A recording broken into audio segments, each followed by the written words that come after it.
ये सब जवाब फिर बोल रहा हूँ, ये सब जवाब यूपीएससी कोचिंग वाले रटाते हैं इंटरव्यू में देने के लिए। ऐसे जवाब चाहिए तो वहाँ चले जाओ। देखो भाई, हम कोई यूपीएससी कोचिंग तो चला नहीं रहे कि तुमको तरीके बताएं इंटरव्यू पार करने के। यहाँ तो सच का सौदा है, तो मैं फरेब तो सिखा नहीं पाऊंगा। उस लड़के को ये पता ही नहीं है कि अगर वो बन भी गया आईएएस तो उसको पहली सैलरी कितनी मिलेगी। मिठाई की दुकान में मक्खी इसलिए घुसती है कि जो कुछ दिख रहा होगा उसका इंस्पेक्शन करके लौट आऊंगी। अब काफ़ी तुम हताश हो गए हो, जाकर 2-4 मोटिवेशन के बढ़िया गर्मा गर्म वीडियो सुनो और खटाखट लग जाओ तैयारी में फिर से। और ये जो हमारी पूरी बातचीत हुई है इसको ऐसे भुला देना जैसे कभी हुई ही नहीं। कभी मैं भी तुम्हारी ही हालत में था।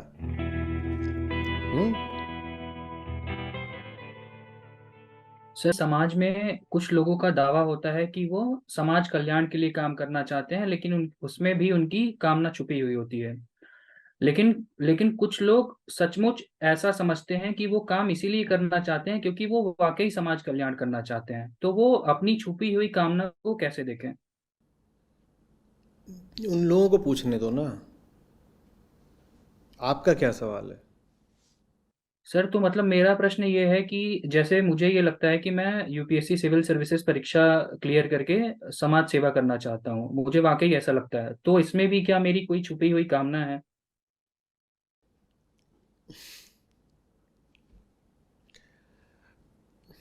अच्छा, अगर नहीं मिलती है सरकारी नौकरी, कहीं कोई साधारण प्राइवेट जॉब करनी पड़ती है, तो करोगे समाज सेवा? और अगर करोगे तो उतनी ही करोगे, और अगर करोगे तो उतनी ही करोगे जितनी वो नौकरी वगैरह पाने पर करते? ये प्रश्न है।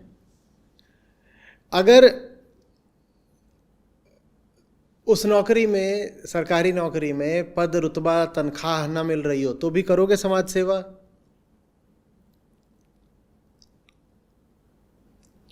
ये कुछ सवाल हैं जिनका खुद को ही ईमानदारी से जवाब देना होता है। ठीक है, अपनी नज़र में हर कोई अच्छा ही रहना चाहता है।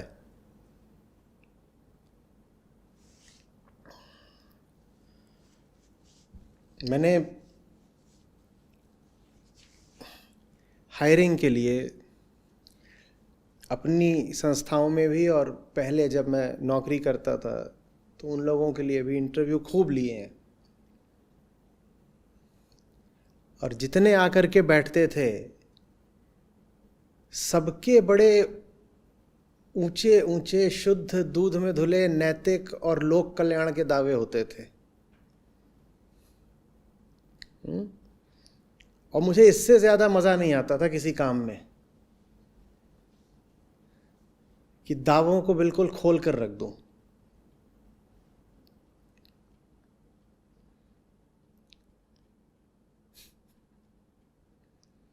कोई ये कहता ही नहीं था कि साहब मैं तो अपने स्वार्थ के लिए कर रहा हूं जो कर रहा हूं। ऐसा जो कह दे उसका तो मैं चयन कर लेता था।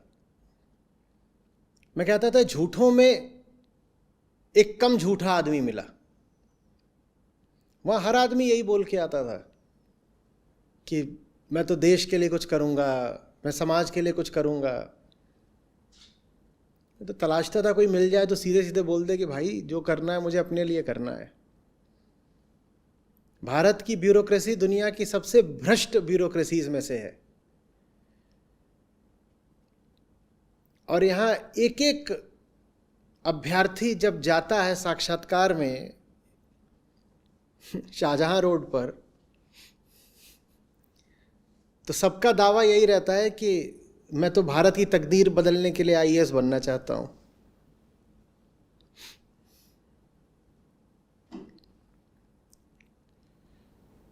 भाई तुम इतने ही उत्सुक होते समाज की, भारत की तस्वीर बदलने में, तो तुम्हारी 25, 30, 35 साल की उम्र हो रही है, अब तक भी तो तुमने कुछ करा होता ना। और अगर इतना ही उत्सुक हो तो ये नौकरी नहीं भी मिले तो तुम वो कर ही डालोगे जो तुम्हें करना है, तो फिर कर ही डालो।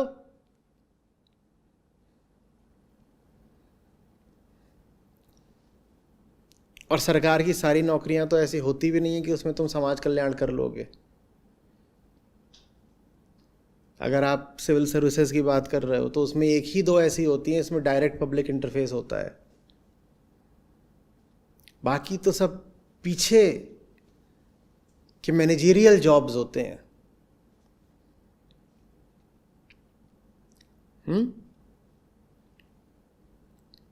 अब रेलवे ट्रैफिक है या इंफॉर्मेशन सर्विस है या ऑडिट अकाउंट्स है, और भी बहुत सारी ऐसी हैं, उनमें तुम क्या प्रत्यक्ष लोक कल्याण करोगे? पर सब ऐसे आते हैं कि बस विनोबा और गांधी हैं जो अब कलेक्टर बनना चाहते हैं।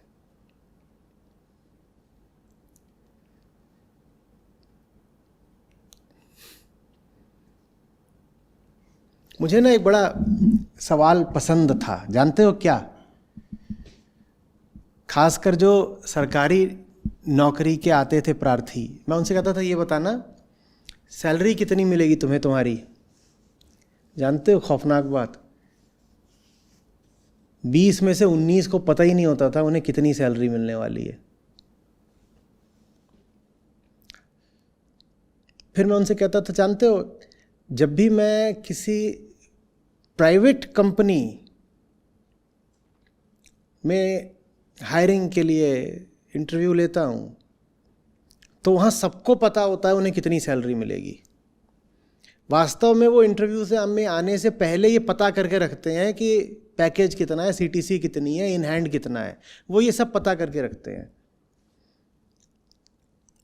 और अगर सरकारी नौकरी के जो इच्छुक लोग हैं उन्हें पता ही नहीं है कि उन्हें कितना पैसा मिलेगा, तो इसके दो ही अर्थ हो सकते हैं, या तो उन्हें पैसे से बिल्कुल लगाव नहीं है, या वो अच्छे से जानते हैं कि अरे तनख्वाह से क्या मतलब है, जो पैसा मिलना है वो कोई सैलरी से थोड़ी मिलना है, तो सैलरी का कौन पता लगाए।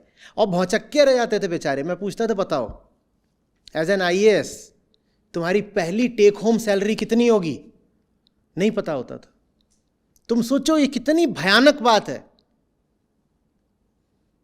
उस लड़के को ये पता ही नहीं है कि अगर वो बन भी गया आईएएस तो उसको पहली सैलरी कितनी मिलेगी। इसका मतलब जानते हो क्या है? सोचो, इसका मतलब ये है कि उसे पहले से ही पता है कि सैलरी से क्या लेना देना है। सैलरी से क्या लेना देना है? आईएएस कोई सैलरी के लिए बनता है? आईएएस को पैसा कोई सैलरी से मिलता है? और दावा लोक कल्याण का है।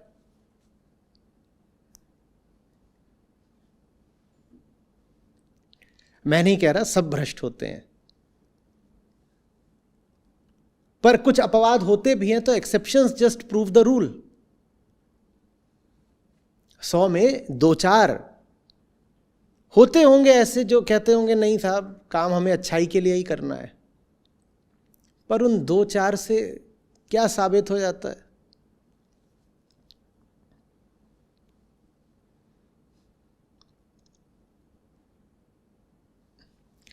आपको पता है सैलरी? Yes sir. सचमुच पता है? और 56,000 समथिंग। और जो सरकारी पूरा पे स्ट्रक्चर होता है ना, वो बड़ा जटिल होता है। प्राइवेट कंपनीज में तो फिर भी बहुत सीधा सीधा होता है, सरकारी में तो आगे जा कर के पीएफ भी है, ग्रेच्युटी भी है, रिटायरमेंट के बाद की अन्य चीज़ें भी हैं, अन्य कई प्रकार के बेनिफिट्स हैं जिसमें मेडिकल, हाउसिंग, बहुत कुछ आता है, व्हीकल भी आता है। आपने सचमुच बैठ के उस सब की गणना करी है क्या? जब सौदा खरा खरा होता है ना तो पूरी गणना करके रखी जाती है। करते हो कि नहीं? आप गाड़ी खरीदने जाते हो तो वो आपको जब गाड़ी की कीमत बताता है तो उसमें 5-6 चीज़ें जुड़ी हुई होती हैं। वो कहेगा इतना तो हम ले रहे हैं, इतना रजिस्ट्रेशन चार्जेस हैं, इतना इंश्योरेंस चार्जेस हैं, इतने की आप इसमें एंसिलरीज लगवा लो गाड़ी में, इतना इसमें और कुछ कोई टैक्स बता देगा, रोड टैक्स है, ग्रीन टैक्स है, इतने की एक्सटेंडेड वारंटी है, ये सब होता है ना। और वहाँ पर आप बैठ के एक एक चीज़ पूछते हो, अच्छा ये किस चीज़ का है, ये किस चीज़ का, ये किस चीज़ का, ये किस चीज़। ये सौदा खरा खरा है कि एक एक रुपए का साफ हिसाब पता होना चाहिए। आप जब सरकारी नौकरी के लिए आवेदन करते हो, एक एक रुपए का कोई भी हिसाब पता करता है क्या? हाँ, प्राइवेट में पता करोगे, सरकारी में नहीं पता करते।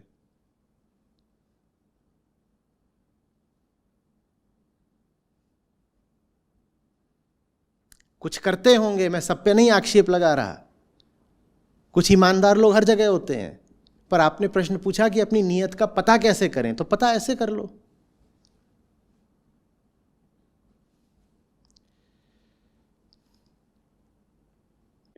सर जैसे मैं 2022 में मेरा ग्रेजुएशन कंप्लीट हुआ, उसके बाद मैं एक एनजीओ जो मातृ और शिशु स्वास्थ्य के लिए काम करती थी पिछड़े और ट्राइबल एरियाज में, तो वहाँ पे लगभग 1 साल मैंने काम किया। और फिर उसके बाद मैं तो वहाँ पे जो रोल होता था मेनली एडवाइजरी रोल होता था और कम स्केल पे होता था। तो मुझे ऐसा वाकई लगा कि मतलब एज एन आईएएस ऑफिसर काम को और बढ़ाया जा सकता है और अच्छे तरीके से किया जा वो सकता है। बेचारी एनजीओ उसको कलपता क्यों छोड़ा है तुम? उसको तुम्हारी सेवाओं की बहुत जरूरत थी लोक कल्याण के लिए, इतना अच्छा तुमको काम मिला था, उसको छोड़ा है तुम। जितनी मेहनत अब तुमने यूपीएससी की तैयारी में करी, जितने साल लगाए होंगे यूपीएससी की तैयारी में, उतनी मेहनत तुम उस एनजीओ के साथ कर देते तो तुम्हें वहां भी कोई वरिष्ठ स्थान मिल जाता। कह रहे हो आईएएस बन के ज्यादा व्यापक तरीके से काम कर पाओगे, तो आईएएस बनने के लिए जितने साल लगाओगे अब या लगा चुके होगे, उतने ही साल तुमने वहां मेहनत कर दी होती तो उसमें भी तुम सीनियर बन जाते और अपने एनजीओ को और विस्तार दे पाते। उसको छोड़ क्यों आए?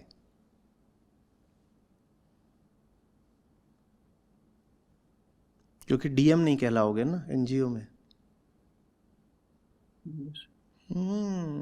रिश्ते भी नहीं आएंगे, दहेज भी नहीं आएगा, एनजीओ में काम करता है लड़का। हमारे यहाँ ये जो सब सन्यासी हैं संस्था में, इन्होंने कोई ब्रह्मचर्य चुना थोड़ी है, एनजीओ का वरदान है निर्वैकल्पिक ब्रह्मचर्य, कोई आएगा ही नहीं, इसलिए डीएम बनना है।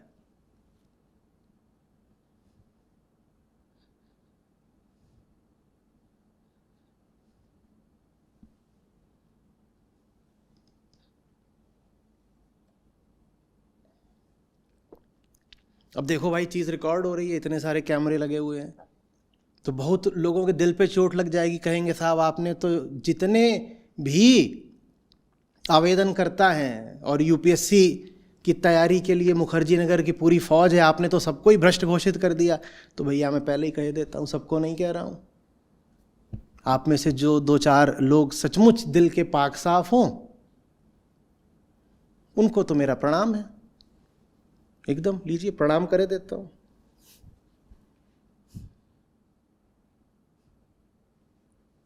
पर मुझे ये पता है कि पाक साफ लोगों का मैंने खुद ही बहुत इंटरव्यू लिया हुआ है,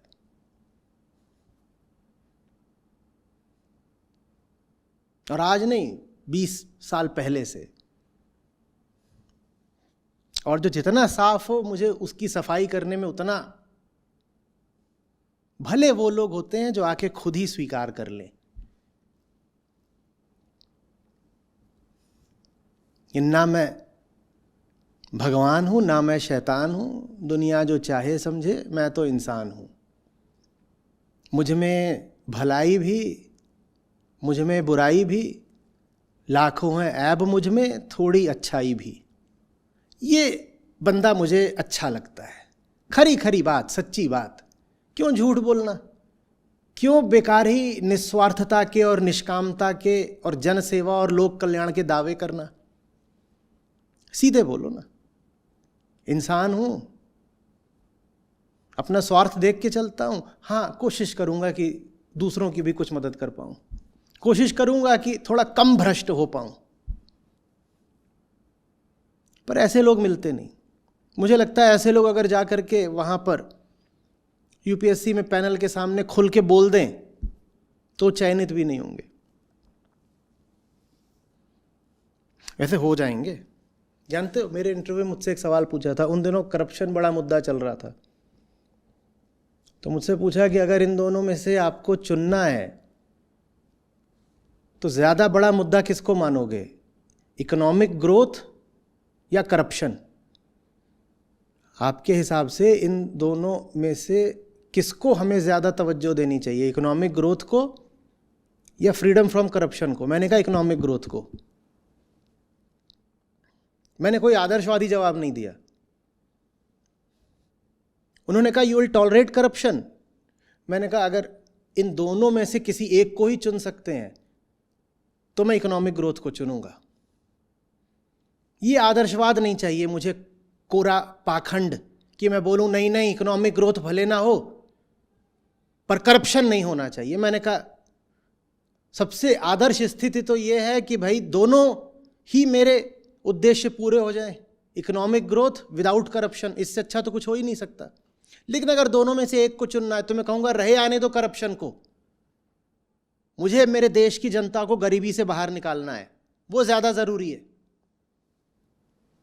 मुझे लगा कि अब ये मेरा चयन नहीं करेंगे, वैसे भी मैं तो इस हिसाब से ही गया था कि अब चाहिए ही नहीं है।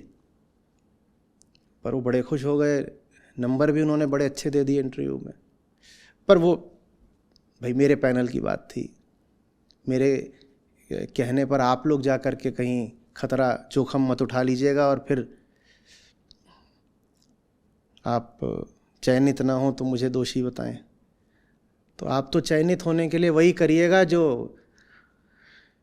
पीढ़ियों से होता आया है कि वहाँ जाइएगा सफ़ेद शर्ट पहन के, टाई वाई लगा के, और खूब आदर्शवादी बातें करिएगा कि मैं तो भारत की तकदीर बदलने के लिए पैदा हुआ हूँ, भारत को मैं भ्रष्टाचार मुक्त कर दूंगा, एकदम मैं गांव गांव में जा कर के ग्रास रूट डेवलपमेंट करना चाहता हूँ, ये सब बताइएगा। और हकीकत ये है कि जब गांव वाली या आदिवासी इलाकों वाली पोस्टिंग मिल जाती है तो उसको माना जाता है पनिशमेंट पोस्टिंग। लेकिन साक्षात्कार में सारे यही बोलते हैं कि मुझे तो सबसे पिछड़े इलाकों का विकास करना है।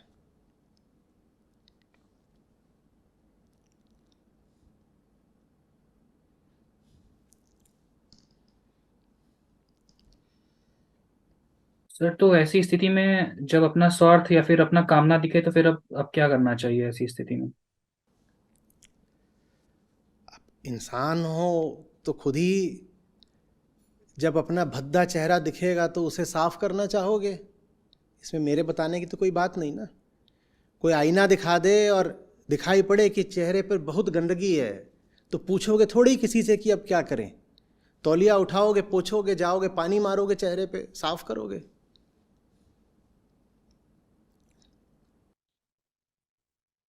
सर तो मतलब ये जो यूपीएससी एग्जाम लिखने के डायरेक्शन में क्या करना चाहिए? जाओ लिखो, क्या करना चाहिए, क्या तैयारी कर रहे हो तो इसीलिए कर रहे हो, लिख लो यूपीएससी को। पर अभी जो हम बात कर रहे हैं इसको मत भूलना। पाखंड से न राष्ट्र का हित होता है न व्यक्ति का।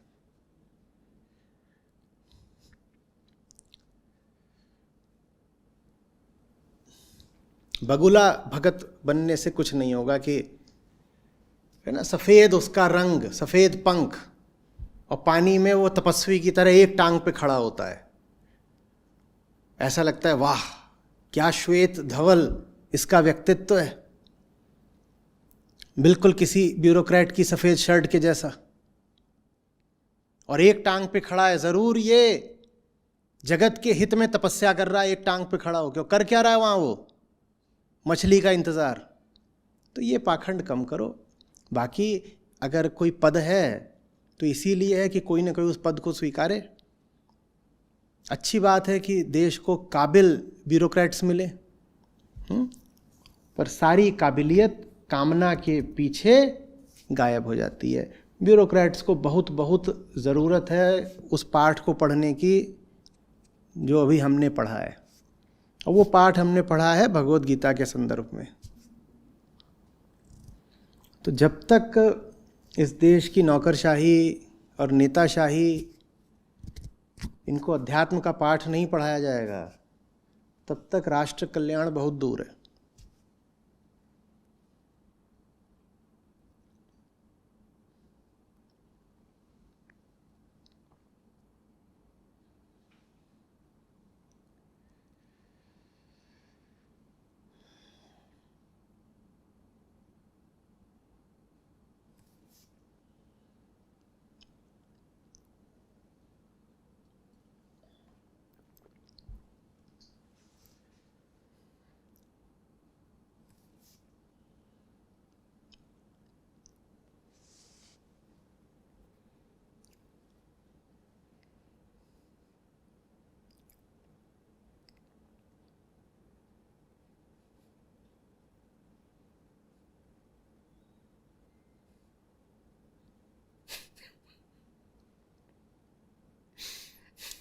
बुरे फंसे हैं। ना अब ना उगलते बन रहा है ना निगलते बन रहा है।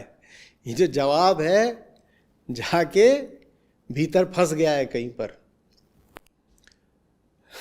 जानते हो कि ये बात सच है तो इसीलिए इसको उगल नहीं सकते, पर ये भी जानते हो कि इस बात को अगर निगल लिया तो भीतर बड़ी टूट फूट मच जाएगी, तो इसीलिए निगल भी नहीं सकते। और जब मैं ऐसा किसी का हाल देखता हूं तो मुझे तो बड़ा मजा आता है।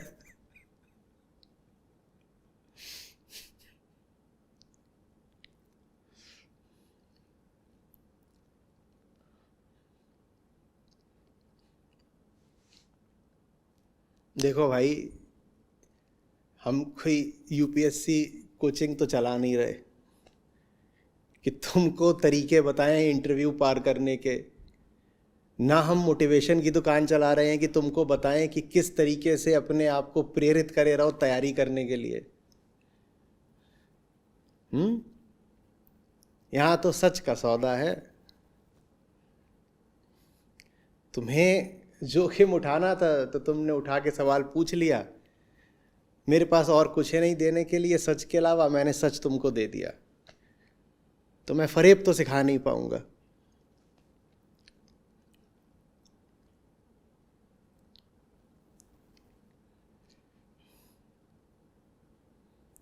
सर, और मैं मतलब यूपीएससी एग्जाम को मतलब उसमें बात कामना वाली ही थी, लेकिन इसको ऐसे भी देखता था कि किसी मतलब जो एकदम चैलेंजिंग काम हो उसमें अपने आप को झोंक दो, तो फिर। वो जहाँ काम कर रहे थे तुम एनजीओ में, नारी स्वास्थ्य या लोक कल्याण का, जो भी शिशु कल्याण का काम था, वो चैलेंजिंग नहीं था?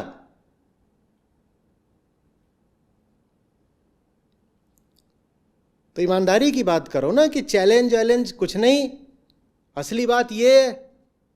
और वो लाल बत्ती, ये सब जवाब फिर बोल रहा हूं, ये सब जवाब यूपीएससी कोचिंग वाले रटाते हैं इंटरव्यू में देने के लिए। ऐसे जवाब चाहिए तो वहां चले जाओ।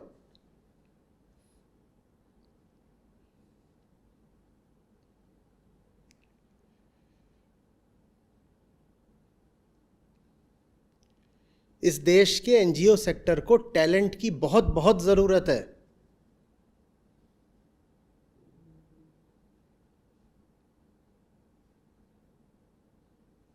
मैं तो ये जो पूरा कठवड़िया सराय, मुखर्जी नगर और इन सबको बोलूं कि तुम सब जन सेवा की भावना से इतने ओतप्रोत हो, सबके सब जाओ एनजीओज में ही काम करो, क्योंकि जन सेवा तो वहीं हो रही है। कोई नहीं जाएगा।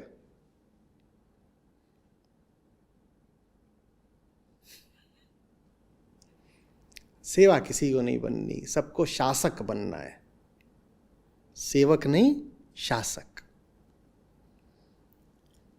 सर्वर नहीं, ऑफिसर।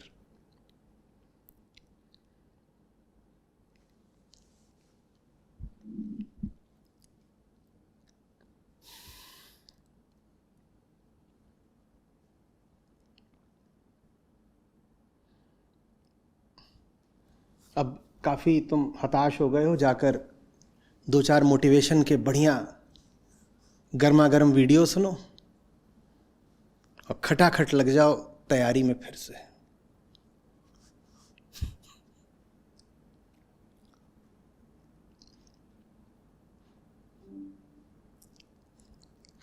और ये जो हमारी पूरी बातचीत हुई है, इसको ऐसे भुला देना जैसे कभी हुई ही नहीं, एकदम भुला देना।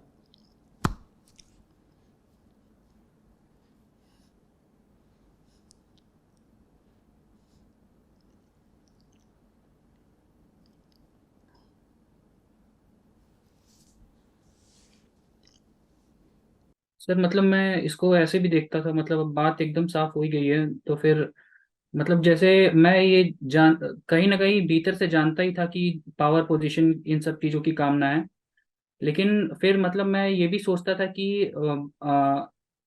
इसको मतलब एज एन एंड नहीं देखता था, only as a means toward something greater. तो फिर मैं अपने आप को अभी तक ये कहता था कि 3 साल या फिर 4 साल से ज्यादा ये नौकरी नहीं करनी है। मतलब इस इस तरीके के भी तर्क देता था कुछ। क्या मुगालते हैं, क्या गलतफहमी है? तुम्हें कितने ब्यूरोक्रेट्स पता हैं जो 3 साल में सेवानिवृत्त हो जाते हैं, इस्तीफा दे देते हैं भाई?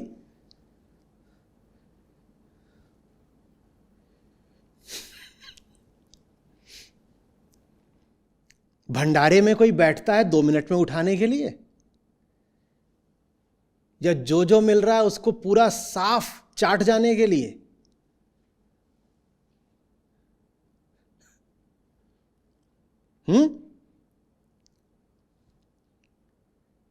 मिठाई की दुकान में मक्खी इसलिए घुसती है कि जो कुछ दिख रहा होगा उसका इंस्पेक्शन करके लौट आऊंगी बस 1 मिनट के अंदर, या वहां घुस करके वो बस ही जाती है? वो तो बस जाएगी, वहीं रहेगी, अब वो निकाले नहीं निकलेगी। ब्यूरोक्रेट्स जहां मौका मिलता है वहां सर्विस का एक्सटेंशन लेते हैं भाई। क्लॉजेज होते हैं, 1 साल का एक्सटेंशन मिलता है, 2 साल का मिलता है, वो लेने के लिए होड़ लगी रहती है कि किसी ना किसी बहाने से सर्विस का एक्सटेंशन ले लो।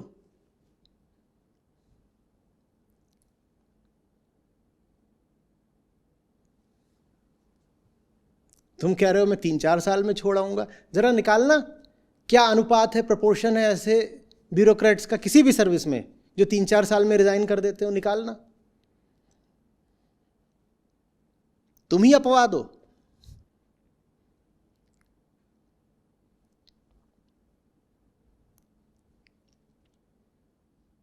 सारी जिंदगी तुम्हारी बिल्कुल उसी स्क्रिप्ट पर चली है जिस स्क्रिप्ट पर समाज ने तुम्हें चलना सिखाया, लेकिन 3-4 साल बाद तुम अपवाद बन जाओगे, एक्सेप्शन बन जाओगे। तुम कहोगे नहीं, आज तक तो उस स्क्रिप्ट पर चल रहा था, आज तक मेरी जिंदगी का एक एक चैप्टर उसी स्क्रिप्ट के मुताबिक था, लेकिन अब मैं स्क्रिप्ट से बाहर फांस जाऊंगा, वायलेट कर दूंगा स्क्रिप्ट को। ऐसा कैसे हो सकता है जब आज तक तुमने सब कुछ वही करा जो तुम्हें स्क्रिप्ट ने करना सिखाया? यूपीएससी भी तुम्हें स्क्रिप्ट नहीं करना सिखाया है। जब आज तक तुम सब कुछ वही कर रहे हो जो सामाजिक स्क्रिप्ट तुम्हें करने के लिए मजबूर कर रही है, तो तुम आगे भी पूरी जिंदगी भी उसी स्क्रिप्ट पर ही चलोगे, कुछ अलग नहीं कर सकते। कहां तुम कह रहे हो 3 साल बाद छोड़ दूंगा?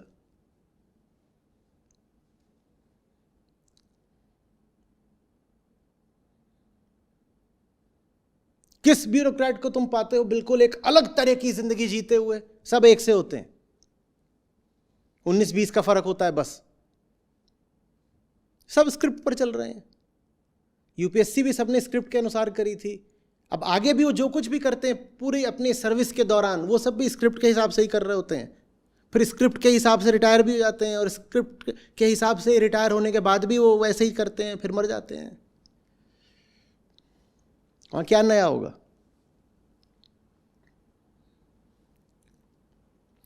एक्सेप्शंस होते हैं, पर तुम ये बता दो तुम अपनी जिंदगी में एक्सेप्शनल कब रहे हो जो अब तुम एक्सेप्शन बन जाओगे? और अगर एक्सेप्शनल सचमुच रहे होते तो फिर आज वही काम क्यों कर रहे होते जो 20 लाख लोग कर रहे हैं यूपीएससी की तैयारी? ये एक्सेप्शनल होने का लक्षण तो नहीं है।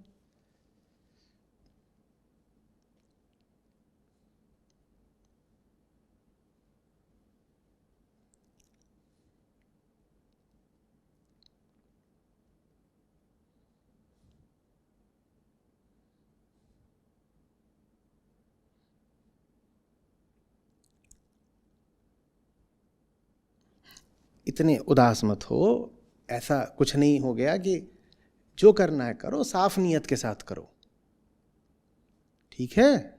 हाँ, तो मुंह ही उतर गया एकदम। हंसो हंसो। अरे भाई, एक पद है, एक पोजीशन है, कोई तो उस पर बैठेगा ही ना। तुम ही बैठ जाओ, पर अपने आप से झूठ बोलकर मत बैठो उस पर। जो अपना वास्तविक इरादा है कम से कम खुद को तो स्वीकारो।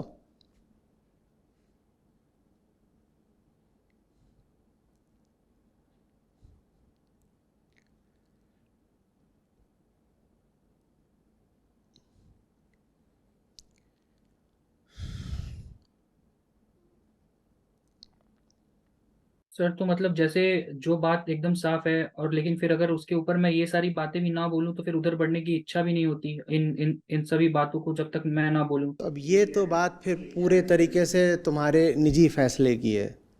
अगर तुम पाओ कि लाल बत्ती या वो जो कमिश्नरी का आतंक होता है उन, या जो बहुत सारा पैसा और ये सब चीज़ें होती हैं, रुतबा रसूख, इनके लालच को हटाते ही यूपीएससी की तैयारी का भी मन नहीं करता, तो फिर अब तुम जानो कि क्या करना है ज़िंदगी में।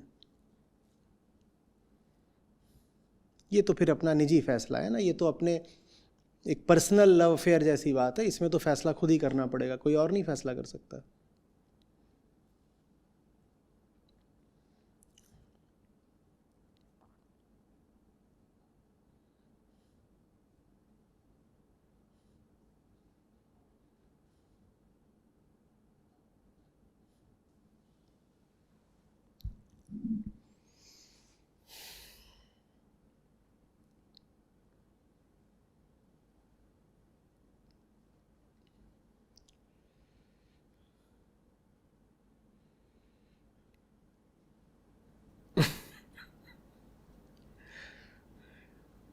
और कुछ? सर एकदम ही समझ में नहीं आ रहा है क्या। अरे तो अभी इसी पल थोड़ी फैसला कर लेना है, न तुम कहीं भागे जा रहे न मैं। जाओ, थोड़ा चिंतन मनन करो, आना लौट के आना।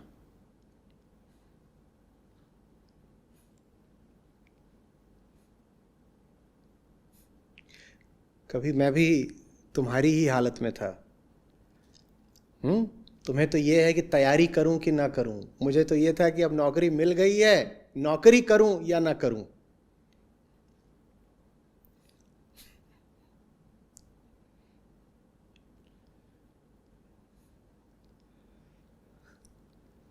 तुम जिस दिशा में जा रहे हो, उधर जा करके, वहाँ से हो करके, वहाँ से वापस आ चुके हैं, तो दो चार बातें पता हैं। सोचना, विचारना, फिर पूछोगे तो बताएंगे।